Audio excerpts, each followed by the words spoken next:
एक number question से आइए। पहले ज्ञानपीठ पुरस्कार में सम्मानित साहित्यकार जो है इसमें सब कोई ये बताइए, पहले याद करके सभी तो आए ही हैं, पढ़े थे एक बार, इसको याद किए थे। क्वेश्चन में ही लगभग लगभग जो है प्रथम वाला आप याद कर लेना चाहिए था।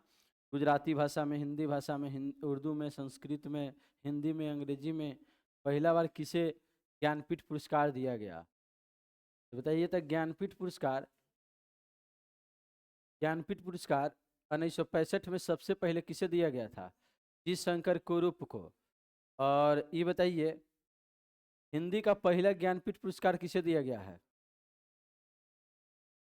सुमित्रानंदन पंत को। कब? 68 में ही दिया गया। और चलिए इसको मिलाते हैं।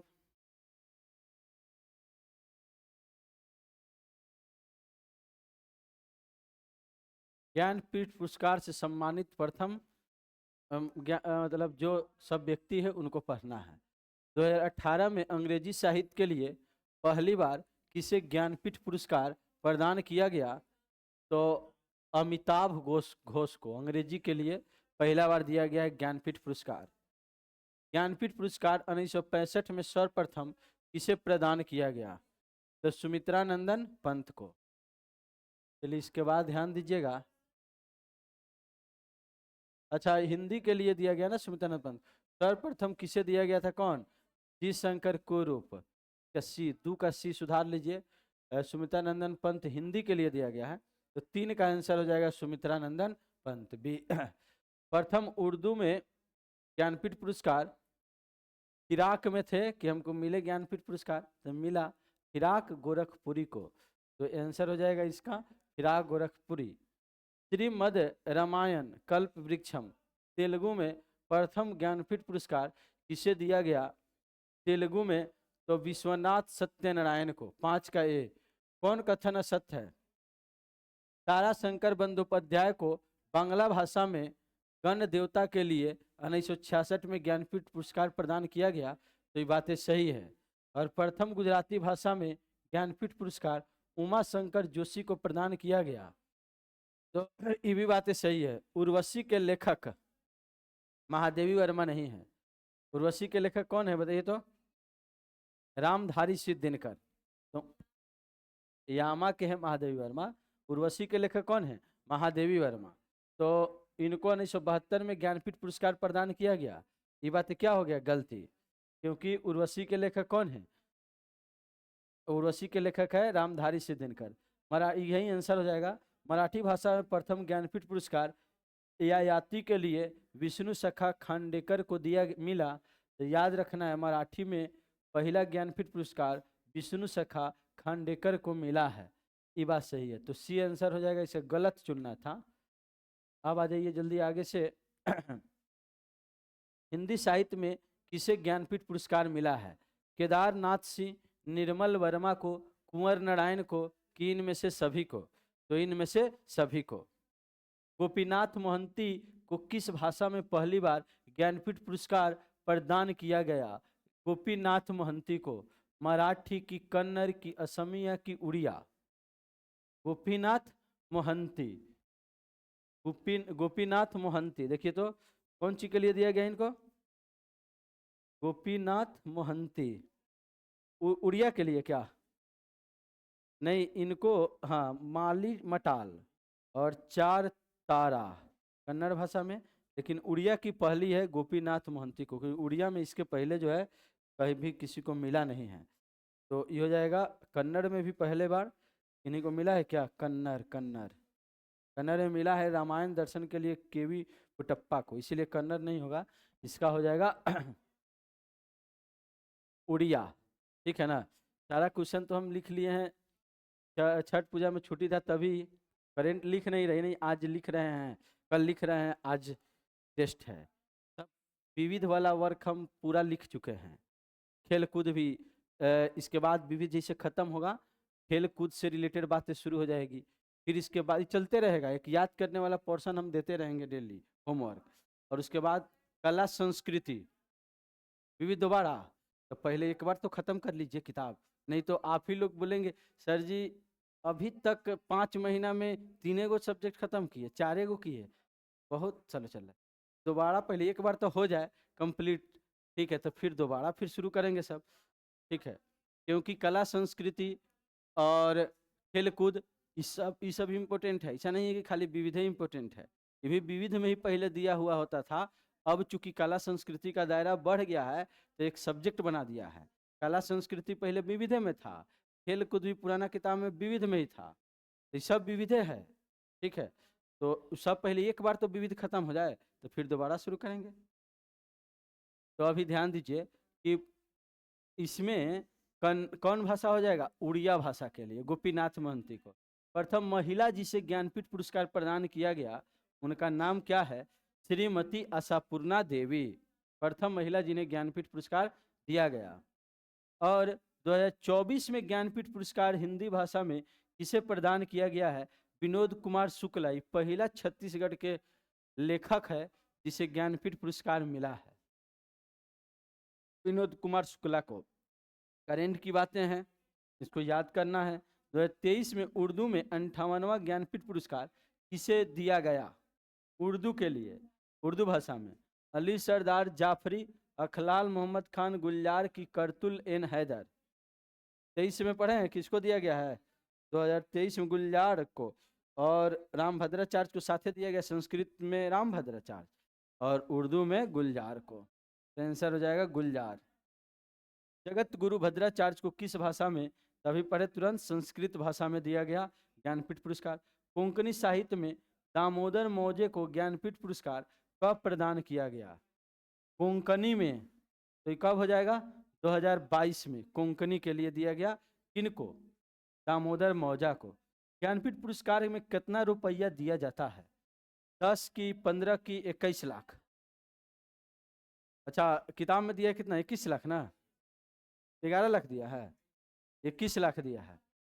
अच्छा कि देख लीजिए तो एक बार सर्च करिए, तो सभी कोई सर्च किया है, 11 लाख है ना, एक बार देखे सब कोई किसी कितना दिया है। अच्छा कोई हम भी देख लेते हैं विकिपीडिया से। ज्ञानपीठ पुरस्कार में कितनी राशि प्रदान की जाती है वर्तमान में,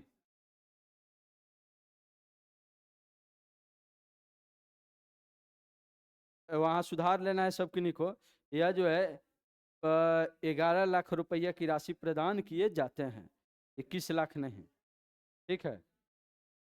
तो सुधार नया में है भी नहीं कि बढ़ा है, 11 लाख ही होगा, ठीक है। चलिए इसका डी ऑप्शन कर लीजिए और लिख लीजिए कौन सी, 11 लाख। और अब ध्यान दीजिए इधर जो हम लोग पढ़े वायुमंडल और टाइगर रिजर्व, तो वायुमंडल और टाइगर रिजर्व से क्वेश्चन है, पारद वायुदामापी की खोज किसने किया, तो ई टॉर्सेली ने, यानी कि आंसर सी हो जाएगा। फिर वायुमंडलीय दाब को किसमें मापा जाता है, बैरोमीटर में।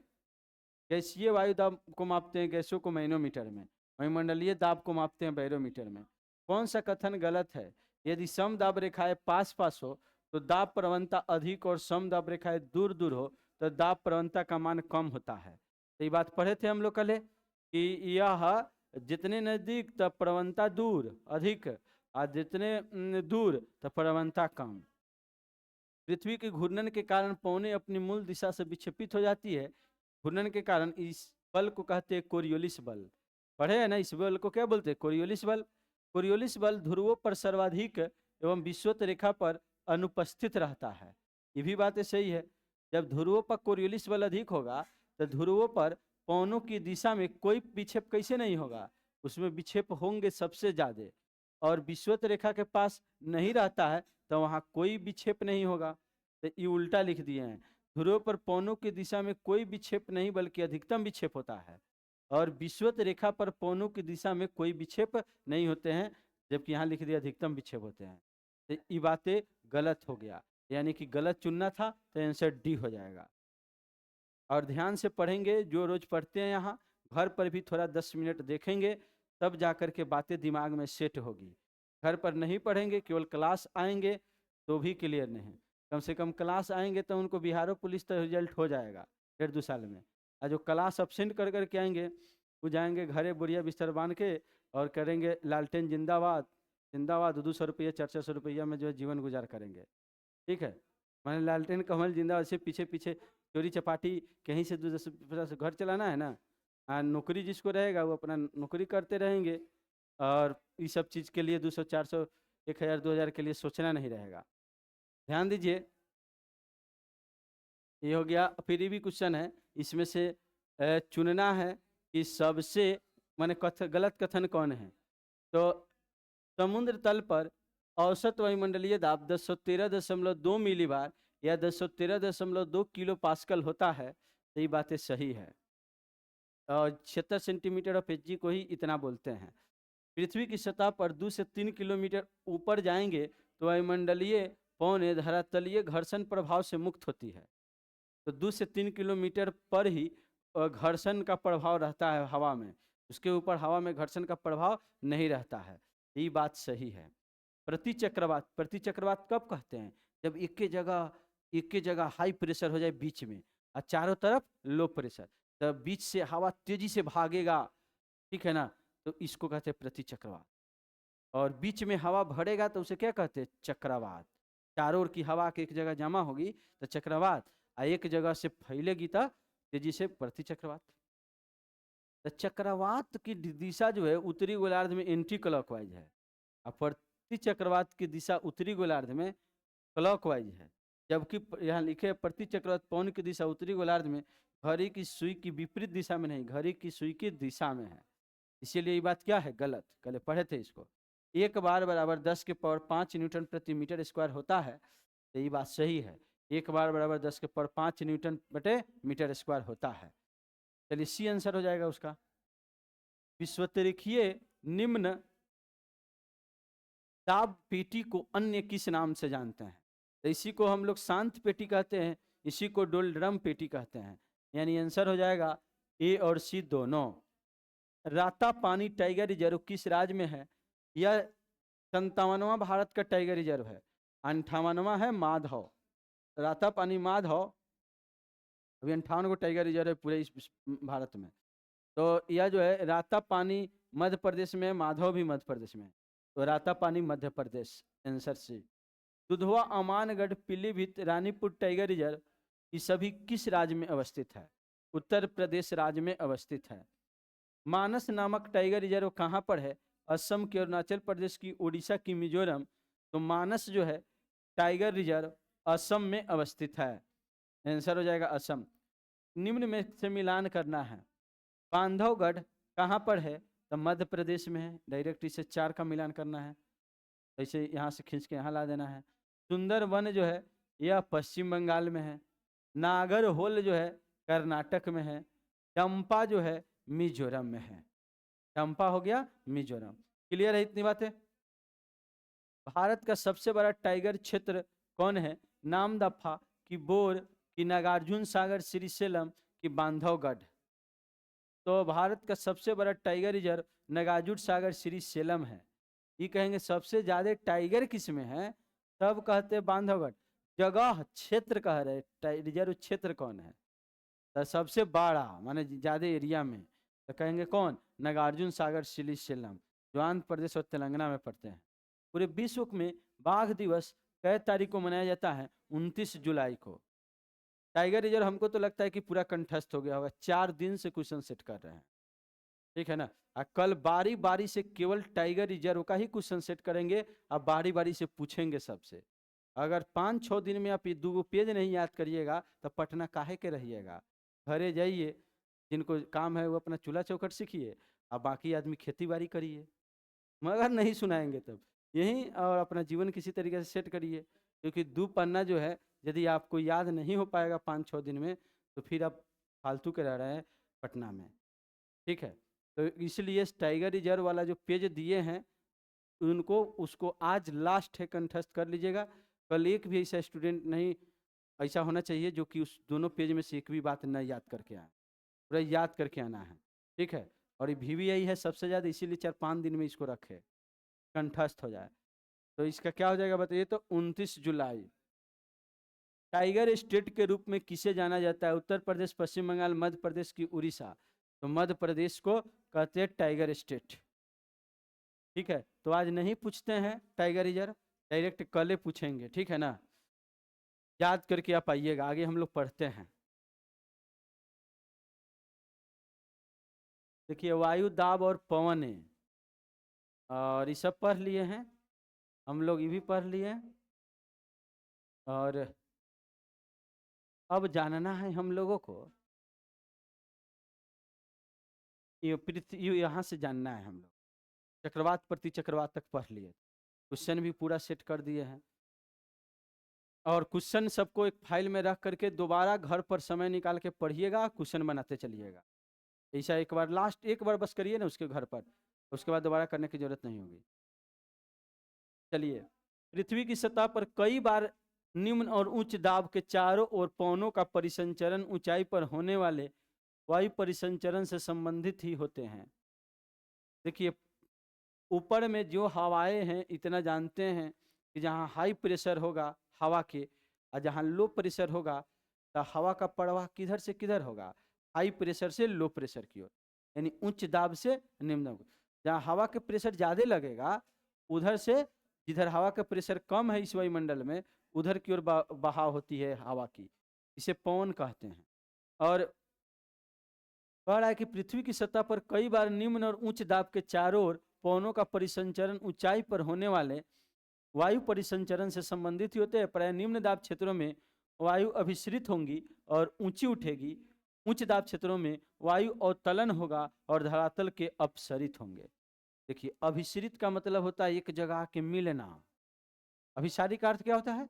एक जगह आकर के मिलना, कहीं पर भी हवा सब जाके एक जगह सटेगा, मिलेगा, तो उसे कहेंगे अभिसरण। अपसरण कहते हैं दूर होना, एक जगह से फैलना, हवाओं का भागना, वो क्या कहलाता है? अपसरण। अभिसारी माने एक जगह जमा होना, अपसारी माने फैलना। तो कह रहा है कि जब निम्न दाब क्षेत्र पर वायु रहती है, कहीं पर भी निम्न दाब क्षेत्र, जैसे चक्रवात के केस में सेंटर में निम्न दाब, तो बाहर से हवाएं आकर के उस सेंटर को भरना चाहती है, ठीक है ना? तो इसको हम लोग कहते हैं चक्रवात का केस। क्या बोलते हैं बताइए तो? सब कोई ठीक है ना? तो आप ध्यान दीजिए, क्या जी कौन है गेट पर अप डाउन खाली कर रहे हैं? अच्छा, अरे कौन है? तो गौर करिए, सभी को ही ध्यान दीजिए। अगर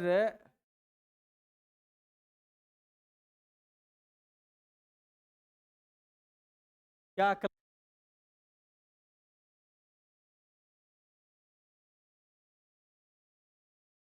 लाइब्रेरी में है?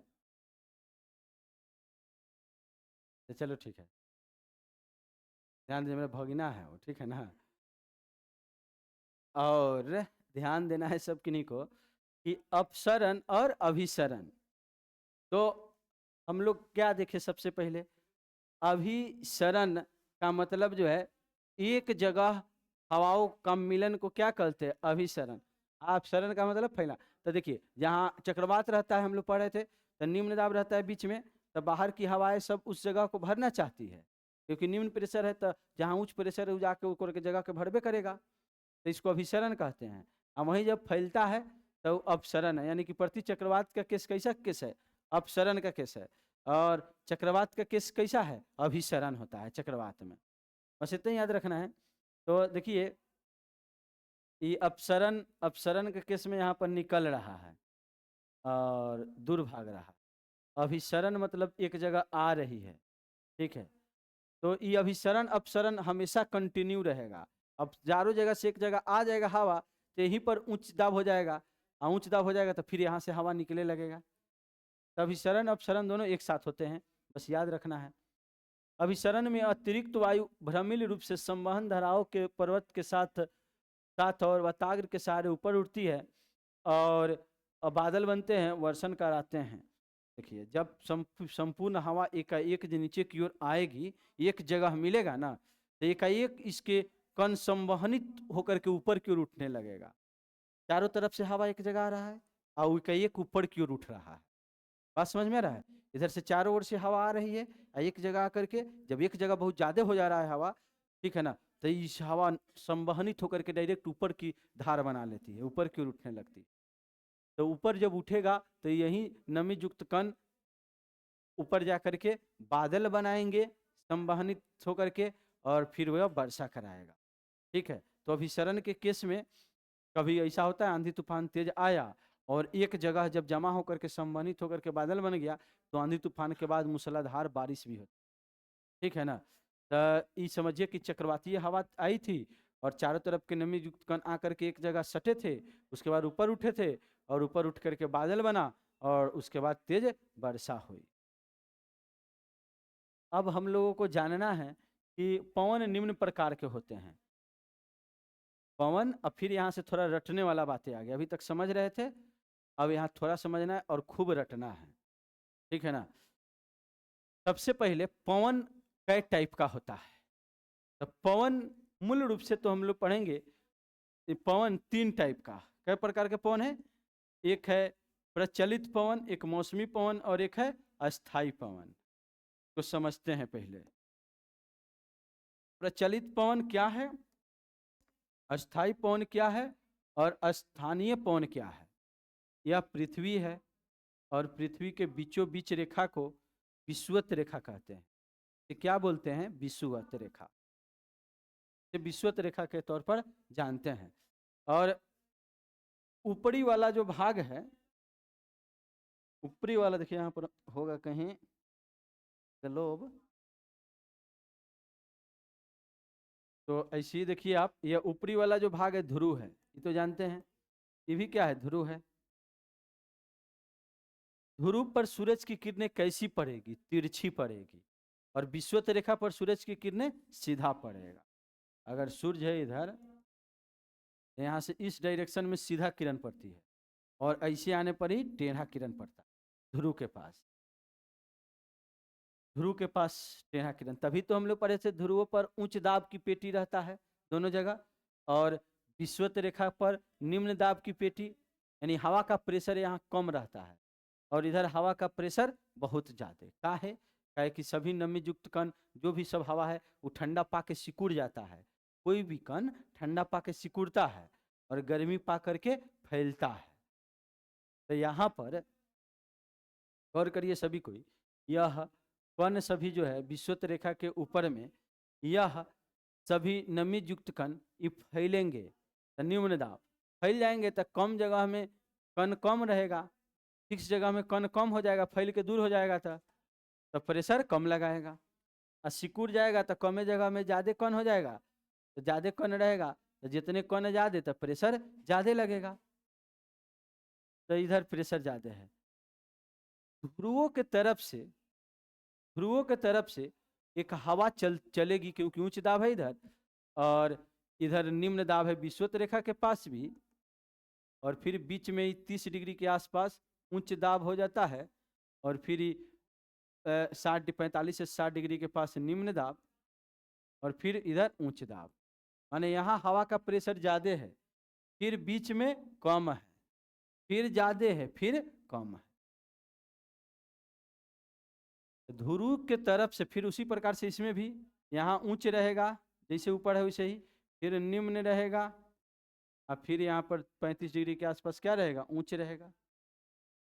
तो ध्रुव की ओर से हवाएं चलती है निम्न इधर 60 डिग्री के आसपास के अक्षांशों में, इधर से तेज तेज हवा आएगी, क्योंकि ठंडा हवा प्रेशर ज़्यादा है, इधर प्रेशर कम है, तो ठंडा ठंडा हवा दोनों ध्रुवों से नीचे की ओर उतरती है निम्न अक्षांशों में, और ऐसे उतरते हुए हवा को ध्रुवीय पवन कहते हैं।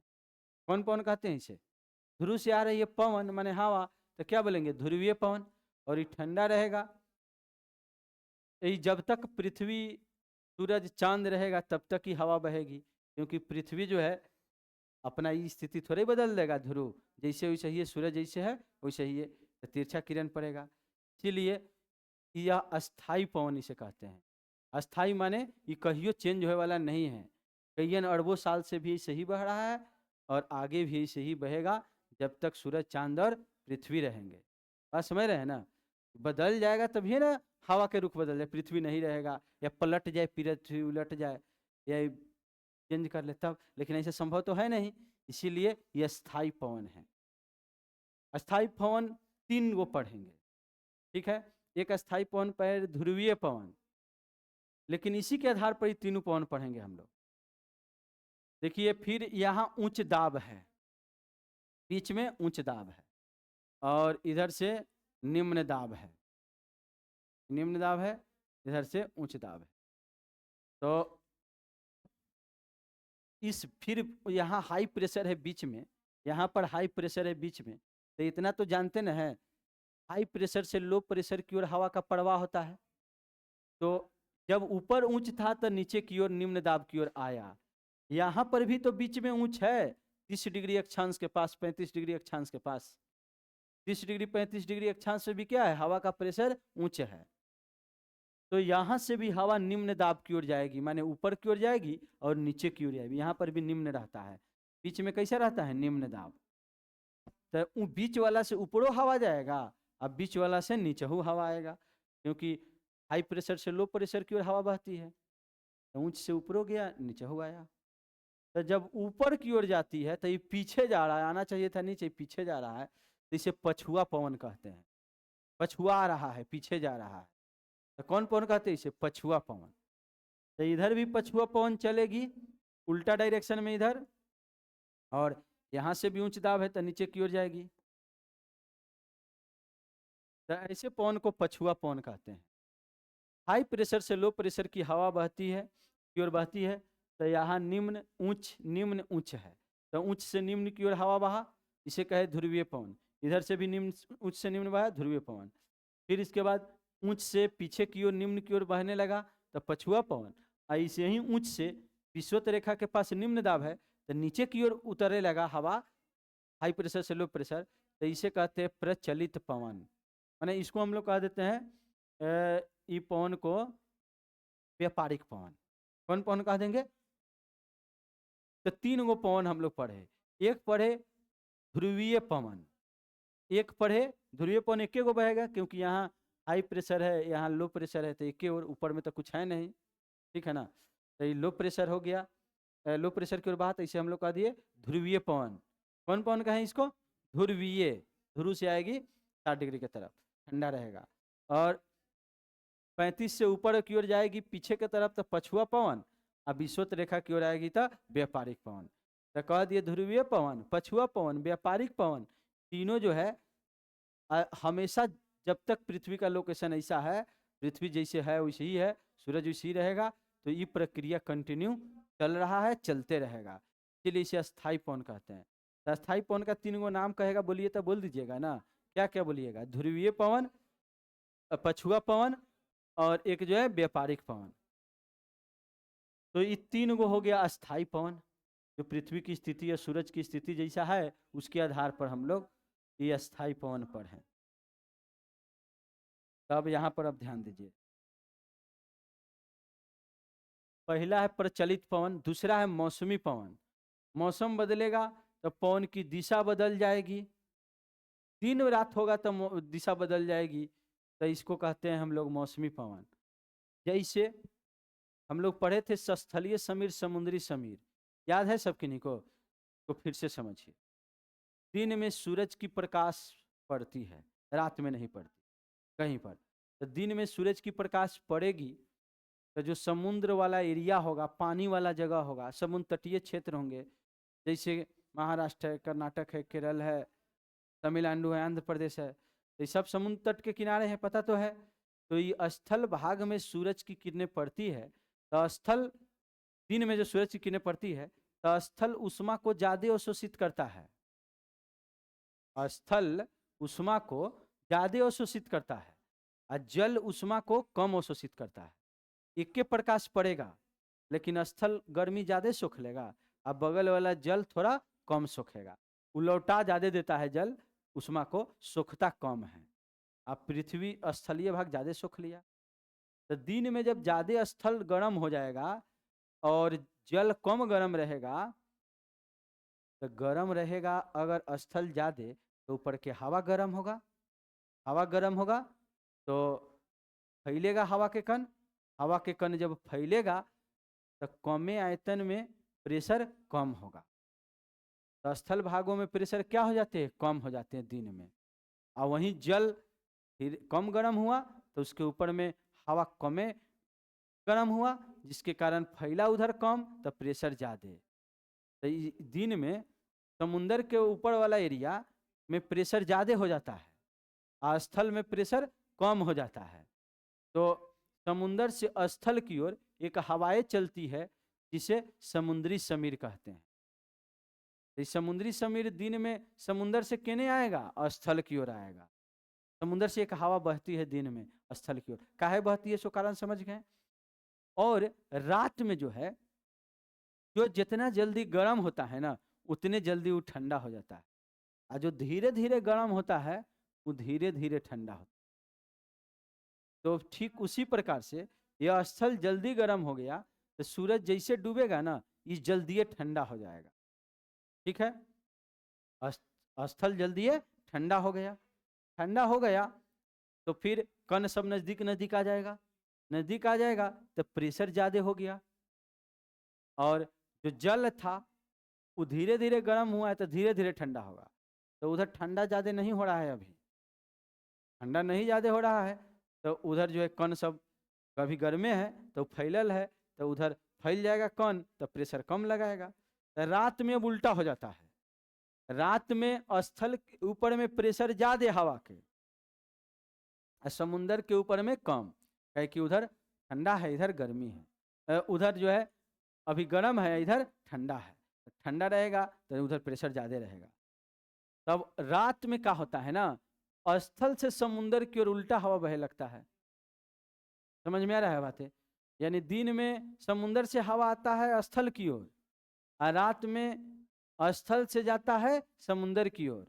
तो दिन में जो समुंदर से स्थल की ओर आता है उसे कहते हैं समुद्री समीर, और रात में जो स्थल से समुंदर की ओर जाता है तो उसे कहते हैं स्थलीय समीर। समीर माने हवा।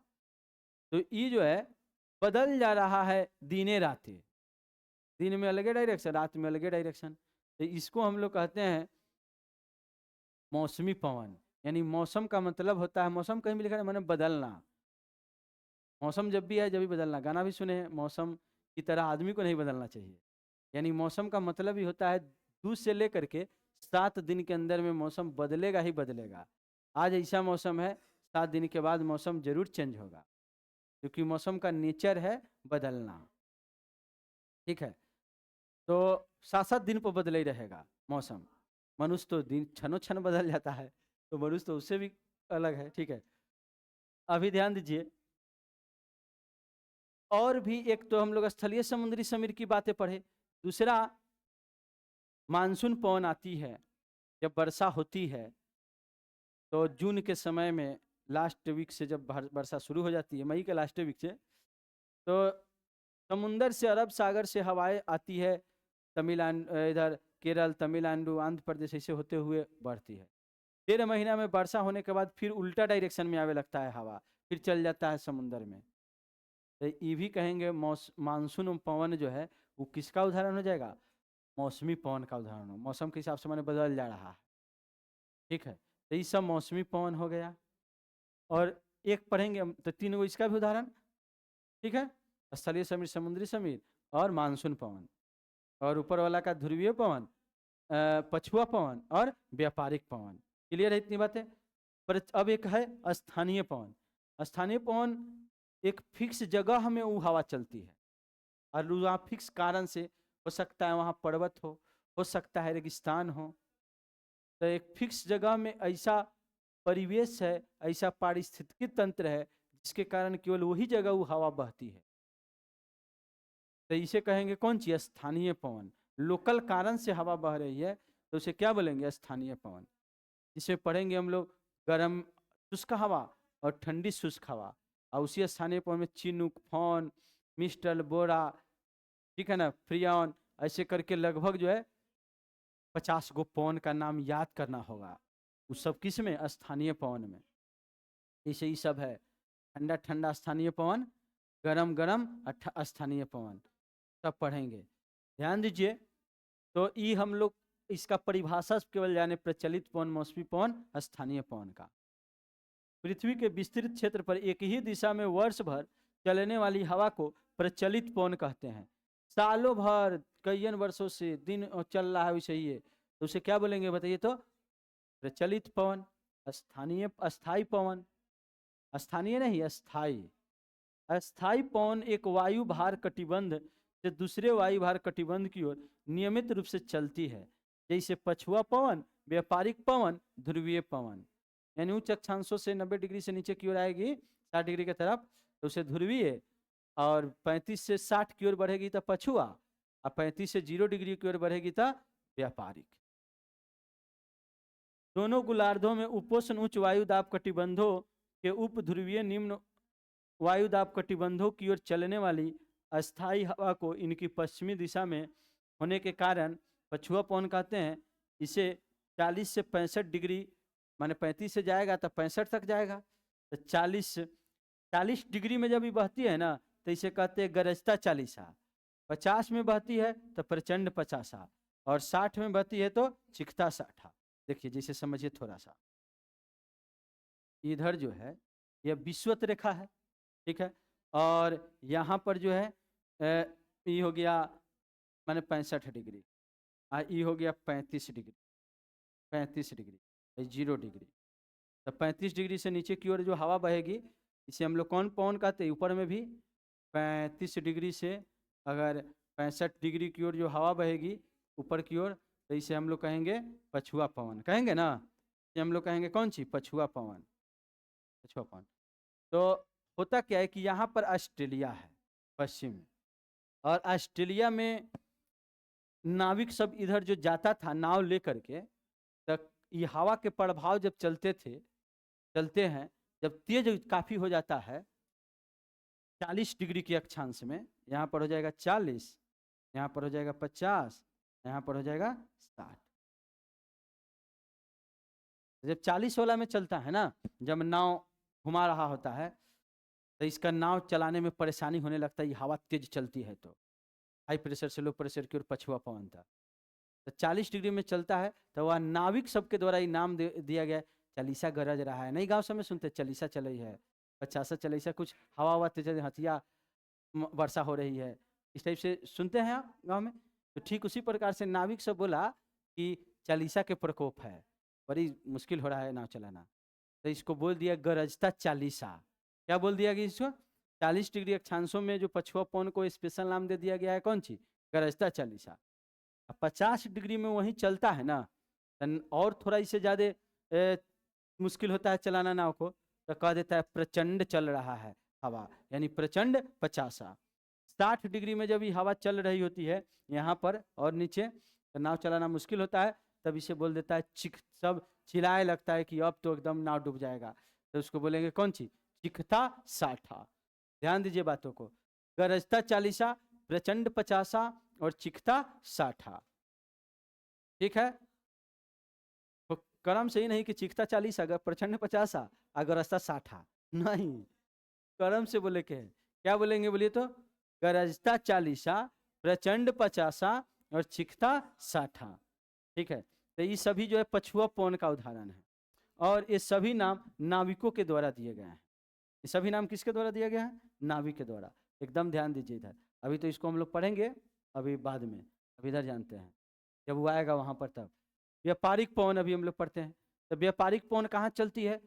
35 डिग्री से, अभी देखें नीचे की ओर उतरेगा तो उसे कहेंगे पछुआ, और ऊपर की ओर जाएगी, काहे ऊपर की ओर जाएगी? काहे कि 30 डिग्री 35 में उच्च दाब है और 0 डिग्री में निम्न दाब है, तो 30 से 0 की ओर भी आएगी, और 60 डिग्री में भी निम्न दाब है तो 30 से 60 की ओर भी जाएगी।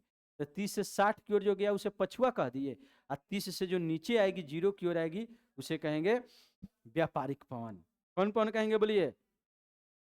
को हटा दीजिए, ठीक है ना, कंसंट्रेशन बनाना है, सीधा बैठना है, खा पी करके एनर्जी बना के रखना है, और जो है सीधा बैठ करके बातों को सुनना है, सीखना है, समझना है। ठीक है, तो अब ध्यान दीजिए, गौर करिए सभी कोई, जो 30 डिग्री 35 डिग्री से नीचे की ओर उतरेगी ना, तो इसे हम लोग कहते हैं व्यापारिक पवन। कहे कि इसी क्षेत्र में तेज ना, बहुत ज़्यादा हवा तेज नहीं चलता है, तो नाव वो चलाना आसान होता है। तो जनरली एक महादेश से दूसरा महादेश में जो नाव लेके जाता है तो इसी एरिया में व्यापार होते हैं ज़्यादा, लोग नाव इसी क्षेत्र से लेकर के जाते हैं, तो व्यापार के लिए अनुकूल जगह है, इसीलिए इसको हम लोग कहते हैं व्यापारिक पवन, क्योंकि अस्थायी पवन हो गया। 30 डिग्री उत्तरी और दक्षिणी अक्षांशों से उपोष्ण उच्च वायु दाब कटिबंध भूमध्य रेखा यानी कि निम्न कटिबंध की ओर जब उतरती है तो इसे व्यापारिक पवन कहते हैं। कोरियोलिस बल और फेरेल के नियम के कारण उत्तरी गोलार्ध में दाईं और बाईं, दक्षिणी गोलार्ध में बाईं और विक्षेपित हो जाती है। हम लोग पढ़े हैं कि उत्तरी गोलार्ध में कोरियोलिस बल से किधर की ओर विक्षेपित होगा, बायां से दायां, और दक्षिणी गोलार्ध में दायां से बायां। पृथ्वी के घूर्णन होने के कारण पृथ्वी इस रूप में घूर्णन करती है, ठीक है ना। तो इस रूप में घूर्णन होने के कारण ऊपर में हवा विक्षेपित होता है बायां से दायां, और दक्षिणी गोलार्ध में विक्षेपित होता है बायां से दायां, और दक्षिण में दायां से बायां, और उत्तर में बायां से दायां। यानी कि उत्तरी गोलार्ध में बायां से दाईं ओर और दक्षिणी गोलार्ध में दाईं से बाईं ओर, यानी सीधे बाईं ओर लिखा है तो दाएं से ना आएगा, दाईं से बाईं ओर।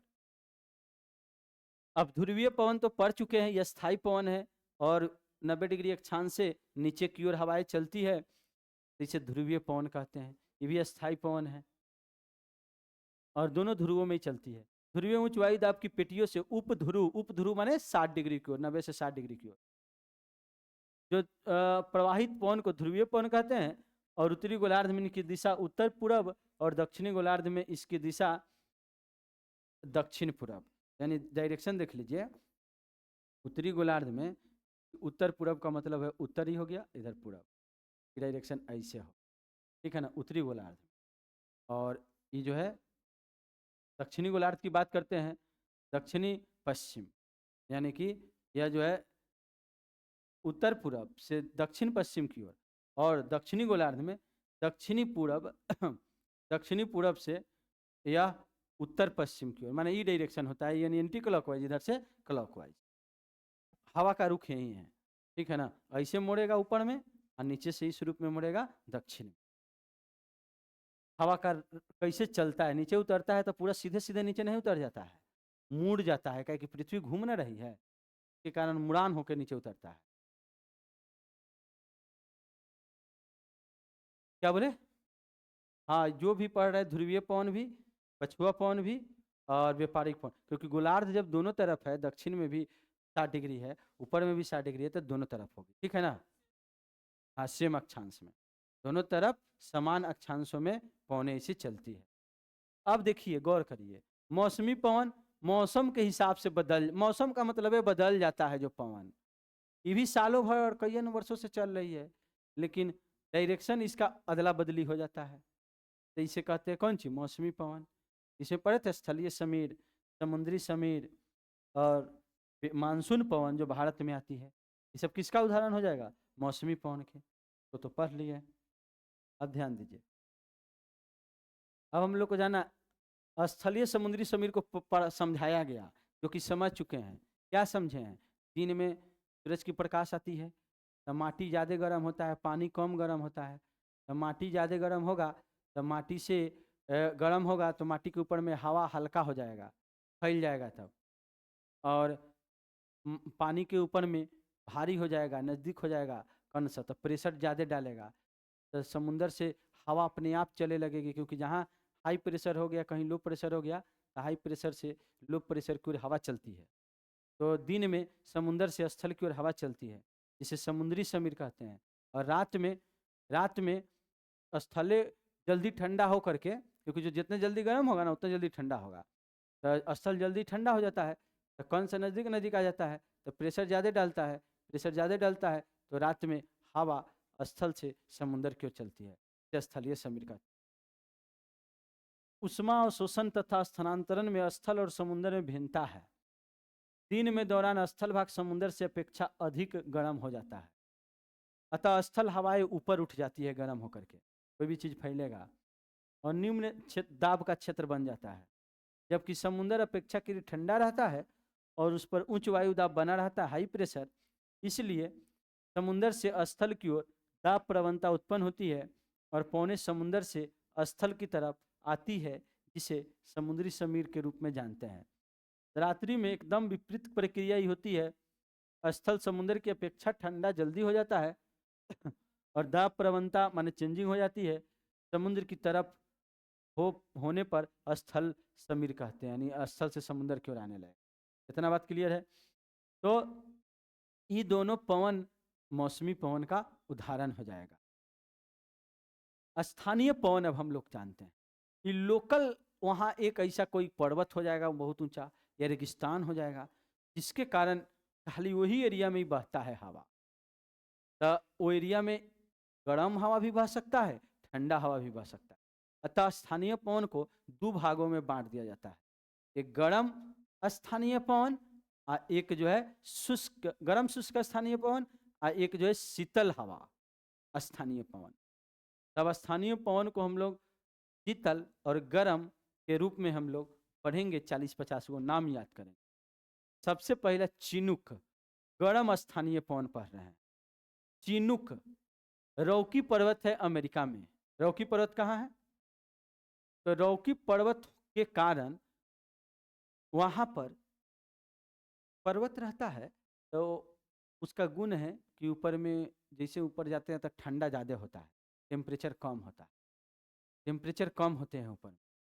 क्यों? क्योंकि ऊपर जाने पर हवा के कण कम होता है, के कारण टेम्परेचर कम होता है। तो रॉकी पर्वत के सहारे हवा ऊपर उठती है और जब नीचे गिर रही होती है, ठीक है ना, तो ऊपर में ठंडा से नीचे धीरे धीरे गर्म होने लगता है।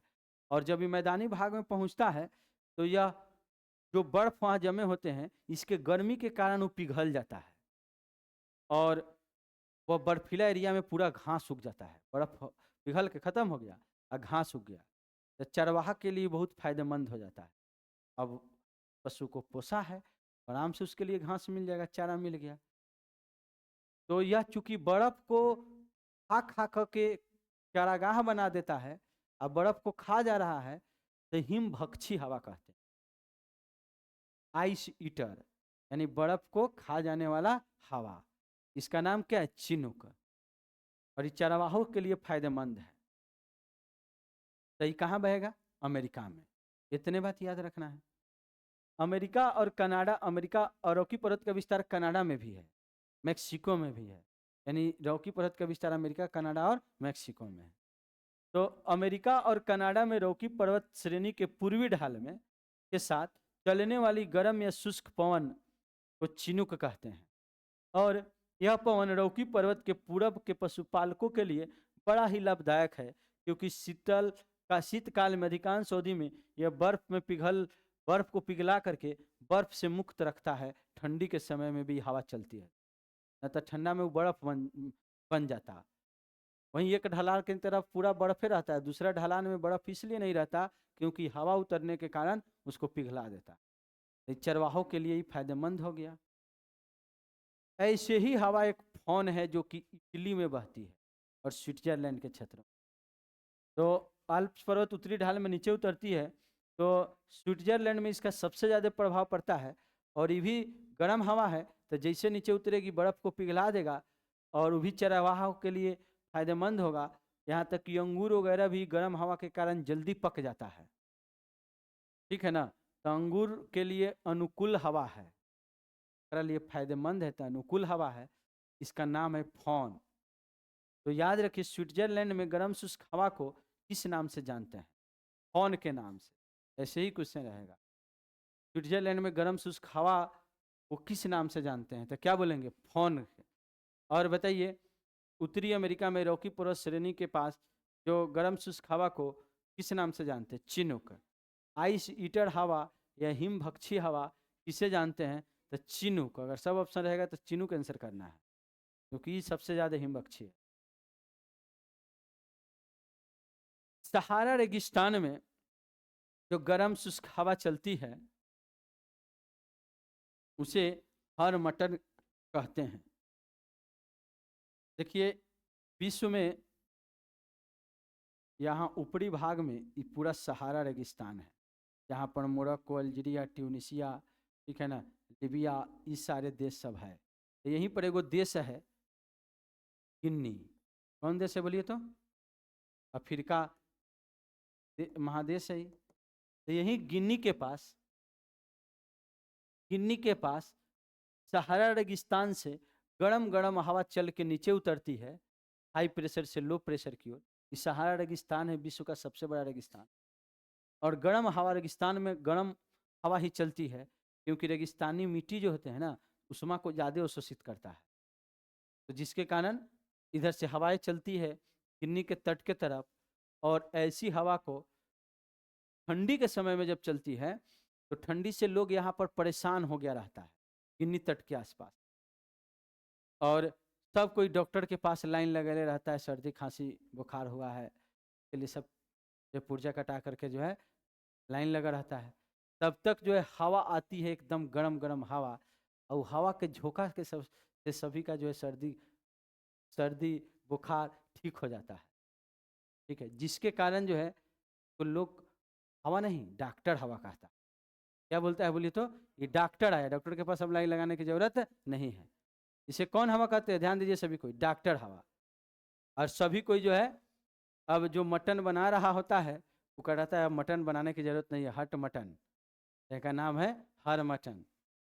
याद रखिए, किन्नी तट के पास इसी हवा को हर मटन कहते हैं, इसी को कहते हैं डॉक्टर हवा। काहे कहते हैं, काहे कि ठंडी से ये गर्म हवा राहत पहुंचाती है। ठंडी से एकदम ध्यान दीजिए सभी कोई, ठंडी से ये गर्म हवा क्या करती है, राहत पहुंचाती है, इसीलिए इसे कहते हैं डॉक्टर हवा या इसे हर मटन हवा। याद रहेगा सब किन्हीं को। कहाँ पर बोलिए तो, गिरनी तट के पास। सहारा रेगिस्तान में उत्तर पूर्वी दिशा में चलने वाली गर्म शुष्क हवा या सहारा की गिरनी तट की ओर बहती है, और गिरनी तट पर इसे डॉक्टर हवा कहते हैं, और इसी डॉक्टर हवा को क्या बोलते हैं, हर मटन, यानी हर मटन को ही क्या कहते हैं, डॉक्टर हवा।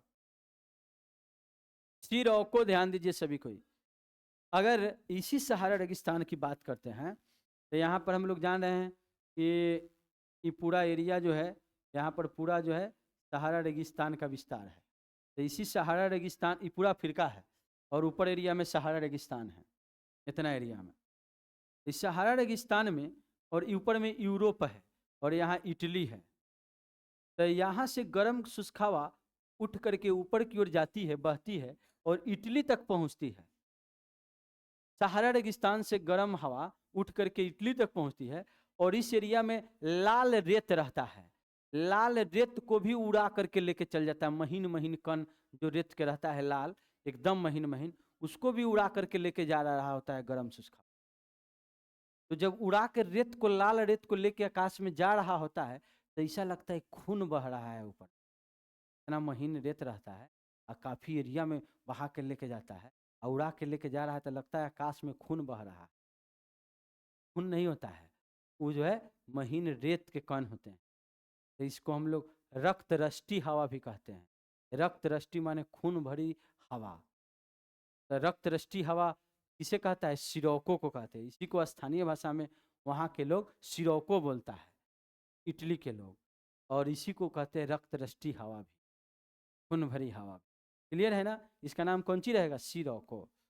तभी हम लोग पढ़े 4 हवा, चिनुक अमेरिका में, हॉर्न स्विट्जरलैंड में, और हर मटन गिनी के पास, और सिरोको इटली में। याद हुआ सभी। चिनुक बोलिए कहाँ, अमेरिका में, याद नहीं करना। चिनुक कहाँ, अमेरिका में। स्विट्जरलैंड में कौन, फॉन। स्विट्जरलैंड में कौन, फॉन। और हर मटन कहाँ, गिनी तट के पास। हर मटन कहाँ, गिनी तट के पास। और बताइए सिरोको कहाँ, इटली में। और वही गिनी तट के पास जो हर मटन है उसी को क्या बोलते हैं, डॉक्टर हवा। अब जानना है, यह जो है रक्तरष्टि हवा सिरोको तो पढ़ लिए। और सहारा रेगिस्तान से ही चलने वाली जो हवा है, यहाँ पर एक देश है मिस्र। कौन देश है बोलिए तो, मिस्र के लोग इस सहारा रेगिस्तान में बहने वाली गर्म शुष्क हवा को हमसिन कहता है। क्या बोलता है बोलिए तो, और गिबिली बोलता है। यहीं पर एक देश है मिस्र के बगल में, लीबिया। इस देश का नाम क्या है बताइए तो, लीबिया। मिस्र है, ये लीबिया है। तो लीबिया के लोग इसे बोलता है गिबिली। लीबिया के लोग क्या बोलता है बताइए तो, गिबिली। लीबिया के लोग क्या बोलता है, मिस्र के लोग इस हवा को, सहारा रेगिस्तान में गर्म हवा को क्या बोलता है, खमसिन। गर्म हवा क्या बोलता है, खमसिन। तो 4 2 6 पर अभी देखिए, इस लीबिया के बगल में एक छोटा सा देश है ट्यूनिसिया। याद रखना है क्रम से, मिस्र, लिबिया, ट्यूनिशिया। मिस्र, लिबिया, ट्यूनिशिया। तो मिस्र में खमसिन, लिबिया में गिबिली और ट्यूनिशिया में चिल्ली। चिल्ली एगो देशो है, याद रखेगा। ये नहीं समझ लीजिएगा कि चिल्ली में ट्यूनिशिया, नहीं, ट्यूनिशिया में चिल्ली। ट्यूनिशिया देश है और वहाँ पर चिल्ली हवा है। चिल्ली एगो देशों का नाम है, चिल्ली एक हवा भी है। चलिए अब ध्यान दीजिए, लेस्ट कहते हैं मैड्रिया में। गौर करिए सभी कोई, लेस्ट यही यूरोप वाला भाग है और यहाँ पर स्पेन है। स्पेन की राजधानी है मैड्रिड। स्पेन की राजधानी क्या है? मैड्रिड। तो मैं इस राजधानी में यानी कि मैड्रिया में जो हवा बहती है स्पेन में, उसे कहते हैं लेस्ट। एकदम ध्यान दीजिए, शांत बना के रखिए, बातें समझ में आएंगी। और अपने में बतिया लीजिएगा, दूसरा कोई का बतियाया तो किसी को भी बताइए, समझ रहे हैं ना? नहीं तो एकदम जो है शांति से जो है बातें सुनिए। और जो हम बोल रहे हैं एकदम खटाखट दिमाग, देखिए बोर्ड पूरा सादा रहता है, एक लाइन एक शब्द लिखेंगे एकदम सबको नजर आएगा। बीच में और भी बातें गूंजेगी, आवाज़ें गूंजेंगी, तो मेन बात गुम हो जाएगा। समझ रहे हैं ना? इसलिए एकदम शांति बना करके बातों को सुनना है, सीखना है। इतना शांति है, ध्यान दीजिए। मिस्र में क्या बोलेंगे? खमसिन। और लीबिया में क्या बोलेंगे? गिबिली। बोलिए तो, लीबिया में गिबिली। ट्यूनिशिया में क्या बोलेंगे? चिल्ली। ट्यूनिशिया में चिल्ली। और वहीं मैडिया में क्या बोलेंगे? लेस्ट। मैडिया में लेस्ट। और इटली में अभी पढ़े कौन सी? सिरोको। और स्पेन में एक और बोलते हैं, स्पेन में दो नाम। स्पेन के एगो फिक्स जगह मैड्रिया है, वहाँ लेस्ट कहते हैं। अब पूरे स्पेन में जो बहती है लेबेक कहते हैं। लेबेक क्या बोलेंगे? बोलिए तो, लेबेक। तो इधर से 6 हवा और उधर से 4 हवा, 10 हवा का नाम याद कर चुके हैं, ठीक है ना? गर्म हवा 10 को एक बार याद करना है। चिनूक कहाँ हो गया? अमेरिका। हॉर्न कहाँ हो गया? स्विट्जरलैंड। और हर मटन कहाँ हो गया? हर मटन या डॉक्टर हवा कहाँ हो गया? गिनी तट के पास। और इटली में रक्त भरी हवा कौन सी हो गया? सिरोको। मिस्र में क्या हो गया? खमसिन। लीबिया में क्या हो गया? गिबिली। ट्यूनिशिया में क्या हो गया? चिल्ली।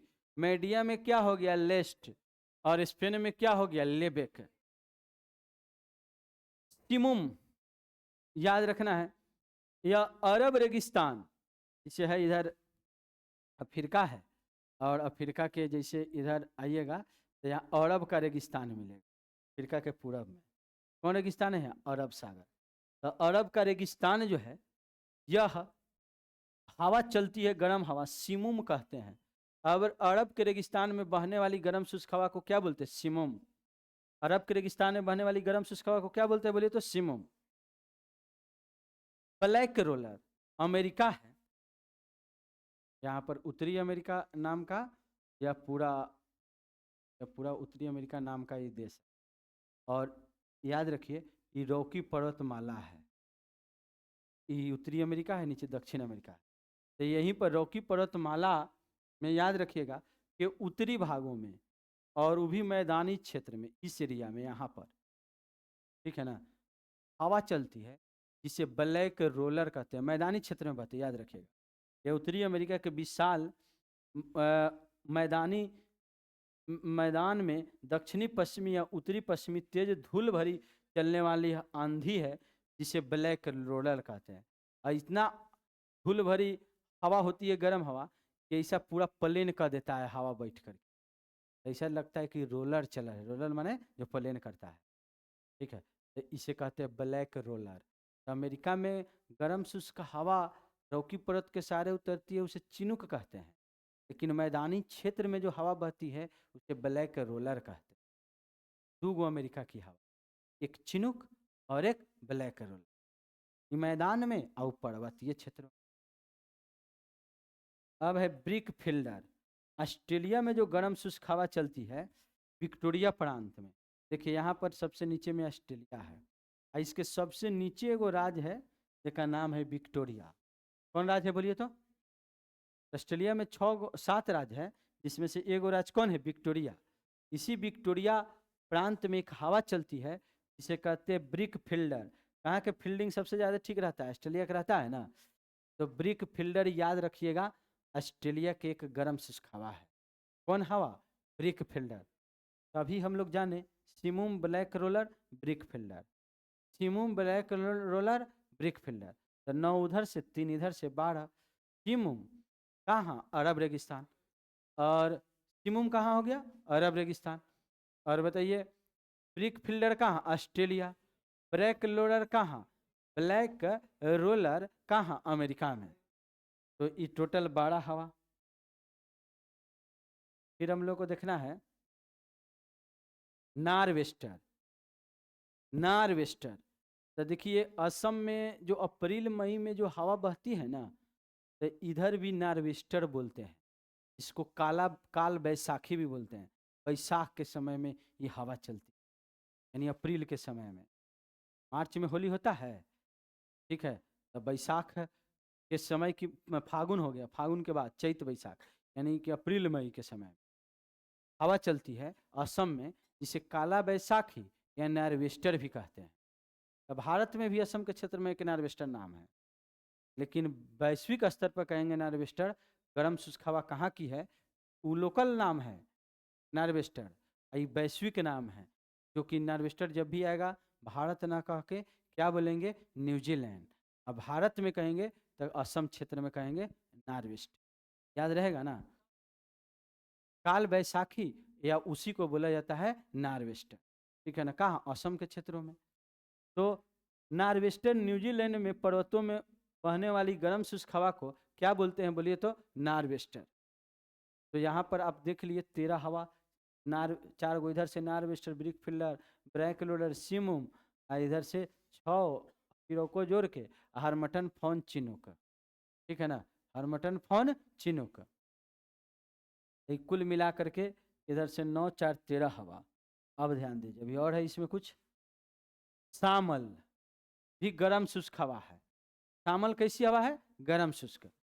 और ये इराक फारस की खाड़ी में चलने वाली गर्म शुष्क हवा है ना? तो यहाँ भी हम लोग पढ़े थे कि जो इधर जो पढ़े हम लोग, अफ्रीका जो है इसी के बगल में, याद रखिएगा, यूरोप है और ऊपर में इराक है, यही इराक है।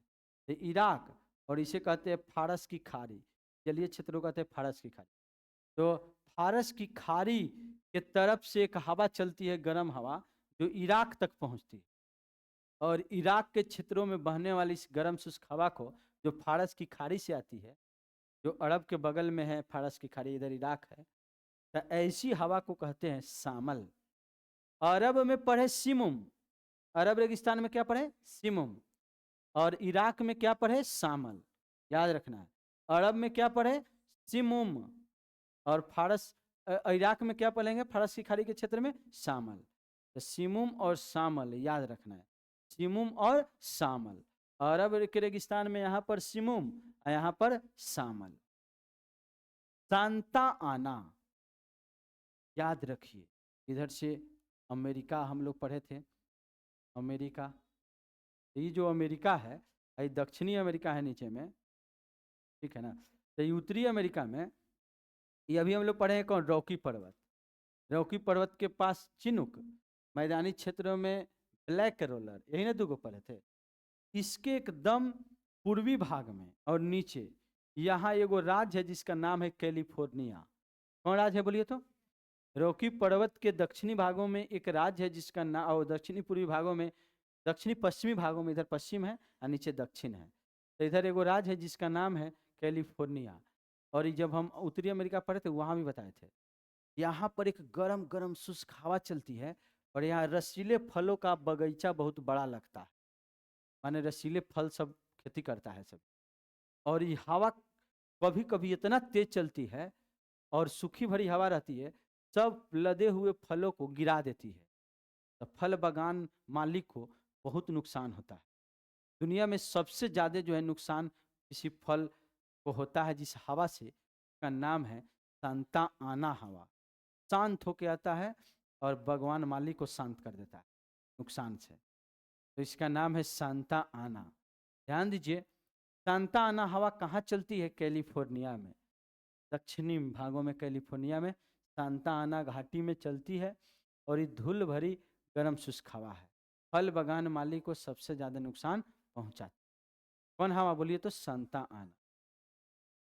तो इधर से हम लोग 13 दू 15 पढ़े, शामल और सांता आना।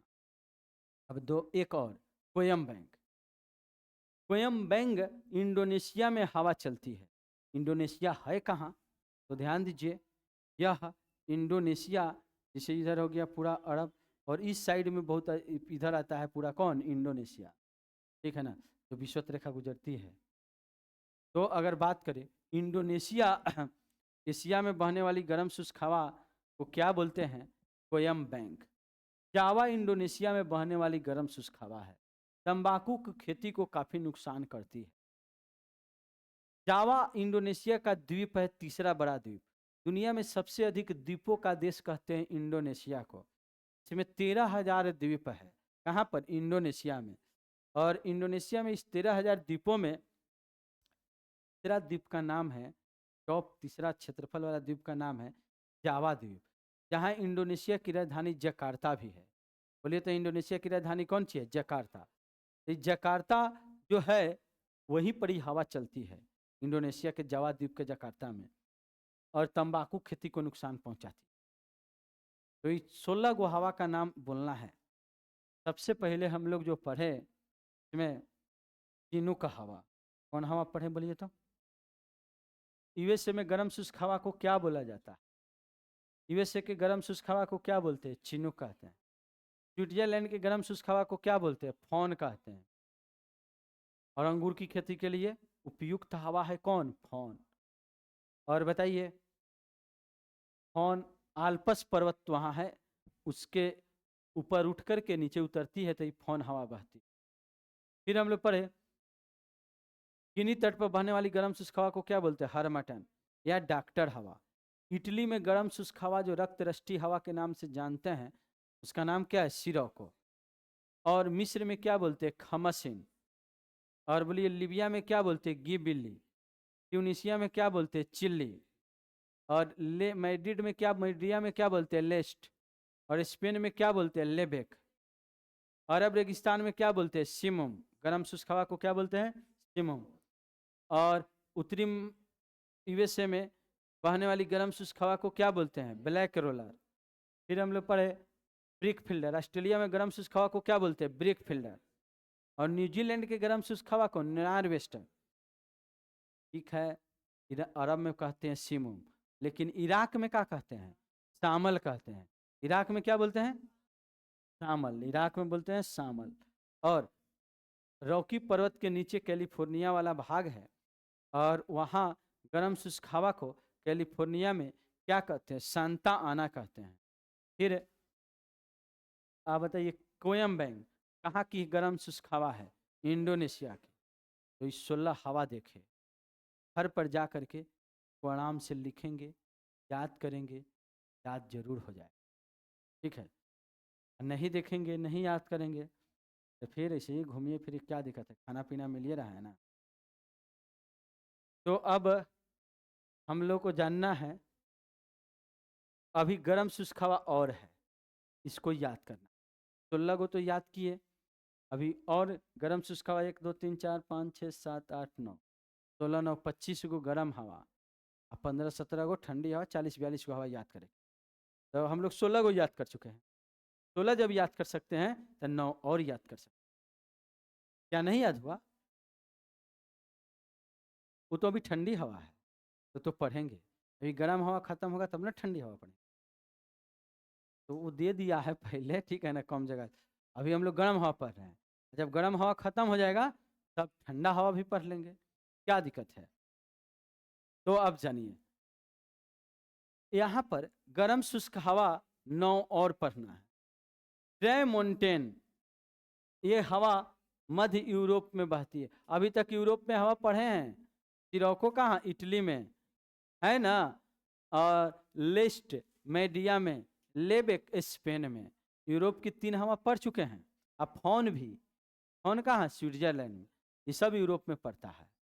फॉन, लेबेक, लेस्ट, सिरोको।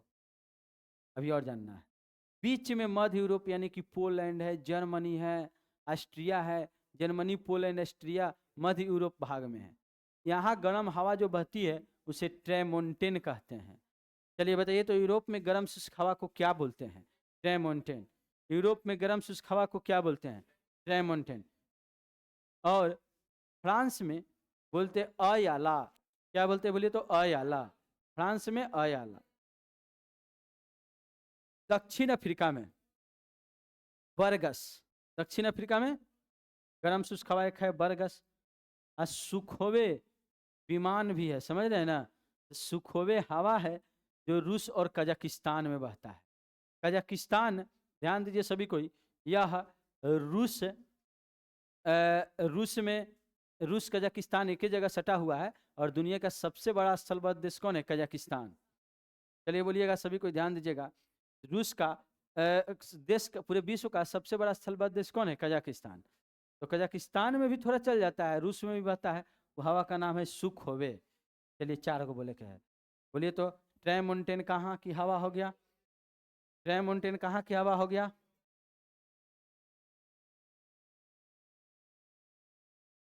चलिए बताइए सभी कोई, ट्रेमोंटेन कहाँ की?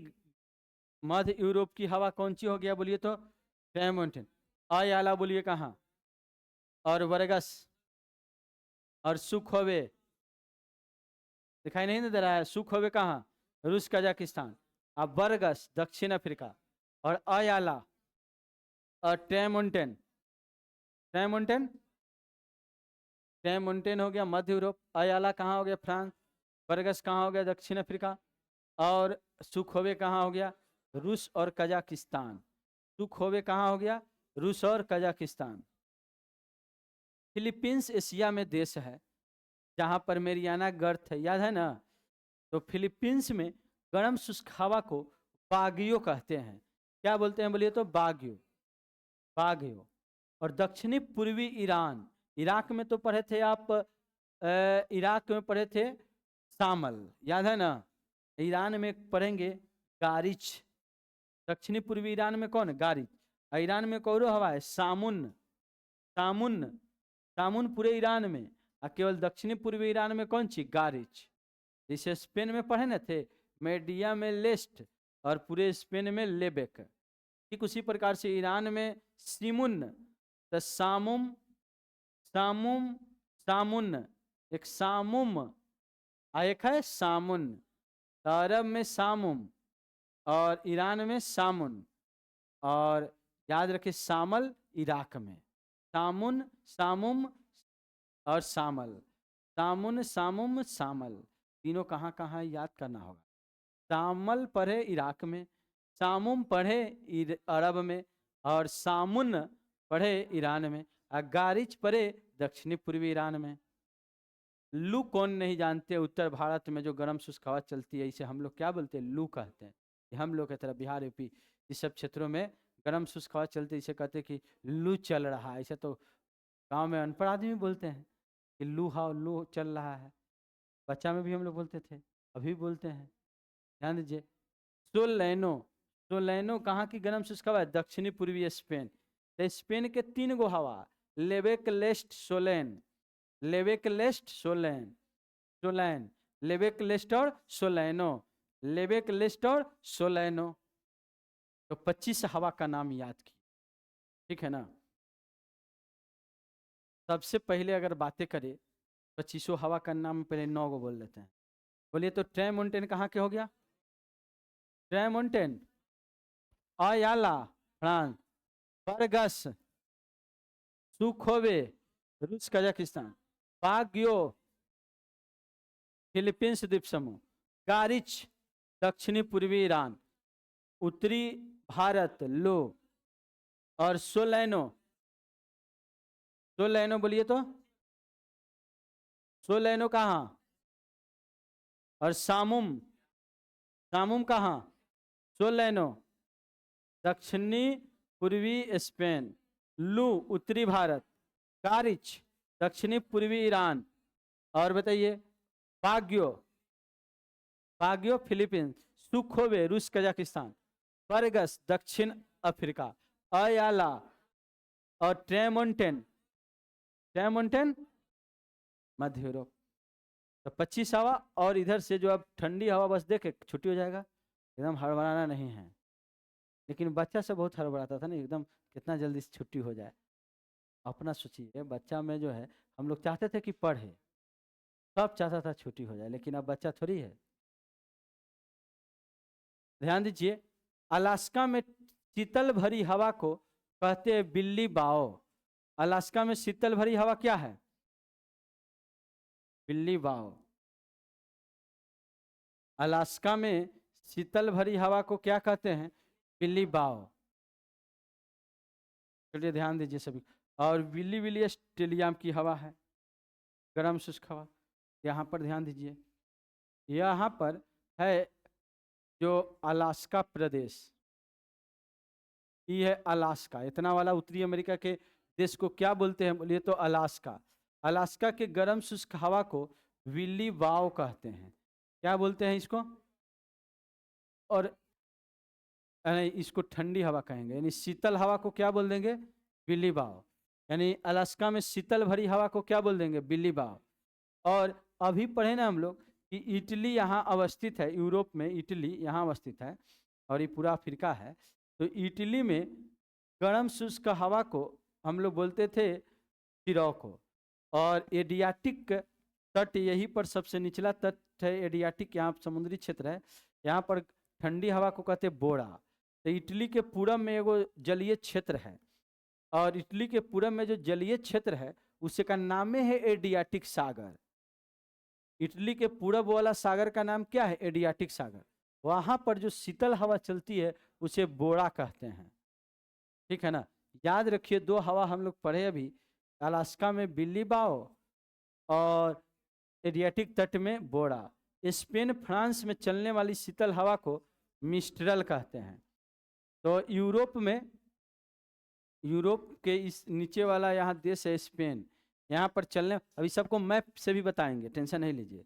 25 गो गर्म हवा को भी मैप पर ड्रॉ करना है, और इधर जितना सारा शीतल हवा है 17 गो, इसको भी ड्रॉ करना है, और सबको घर से बना के भी लाना है कौन कहाँ पर है। तो एकदम इत्मीनान से पहले धीरे धीरे याद करिए, फिर बना के 2-4 बार, एक बार तो याद हो गया, 2-4 बार बनाइएगा, तब दिमाग में सेट होगा। और बिल्ली बाओ जो हवा है कहाँ के हो गया? बोलिए तो अलास्का। और बोरा कहाँ के हो गया? एडियाटिक तट। चलिए 5 को याद कर लेते हैं, हमको लगता है कि समय भी हो गया, हमको भी बोलते बोलते जो है भूखे, ठीक है ना, मैंने थोड़ा मोड़ा खा के आए हैं। और बोलने में जो पता है ना सबकी निको, आधा लीटर पानी बोलने में ही खत्म हो जाता है, केवल बोलने से आधा लीटर पानी जो निकल रहा है इसे। नहीं तो पानी बिना खाए पानी नहीं पी सकते हैं ना। बिल्ली बाओ कहाँ के हो गया? बोलिए तो अलास्का। और एडियाटिक तट कहाँ? बोड़ा। स्पेन फ्रांस के कौन? मिस्ट्रल। और बुरान कहाँ के? रूस के। बाइज कहाँ के? दक्षिणी फ्रांस। दक्षिणी फ्रांस के बोलिए तो कौन ची? बाइज। रूस के कौन ची? बुरान। स्पेन फ्रांस के मिस्ट्रल। एडियाटिक तट पर बोड़ा। अलास्का बिल्ली बाओ।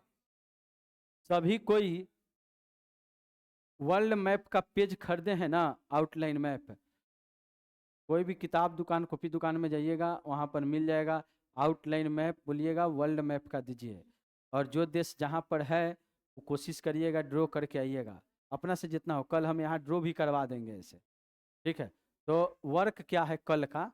आज जितना पढ़े हैं, गर्म शुष्क हवा से लेके प्रचलित पवन, अस्थायी पवन, स्थानीय पवन और मौसमी पवन, जितना उससे कंसेप्ट जो है, कहाँ बहती है, कैसे बहती है, और इस शुष्क हवा, इससे रहेगा क्वेश्चन का ले। और विविध जो होमवर्क देते हैं जिसको आप पढ़ के आते हैं, उससे क्वेश्चन सेट करते हैं। कल का होमवर्क है महान कार्यों से संबंधित व्यक्ति, ठीक है, और प्रमुख लेखक, हम तो उससे क्वेश्चन नहीं ना सेट किए हैं, तो फिर याद कर लेना है। और प्रमुख लेखक और उनकी पुस्तक में, इसमें पूरा नहीं, एक पेज पृथ्वीराज रासो तक, बस इतना ही, यानी परवर सेन द्वितीय से लेके और पृथ्वीराज रासो तक, भारतीय लेखक पुस्तक और उसके लेखक और महान कार्यों से संबंधित व्यक्ति, इतना आप पढ़ के आइएगा। और जितना ज्योग्राफी में पढ़े उसको, चलिए कल आइए। ले हाँ टाइगर रिजर्व तो यादें करके आना है ठीक हो। और पेज जिनको नहीं मिला है वहाँ है पेज, ले लीजिएगा, रुक के अभी कल हम पूछेंगे सबसे।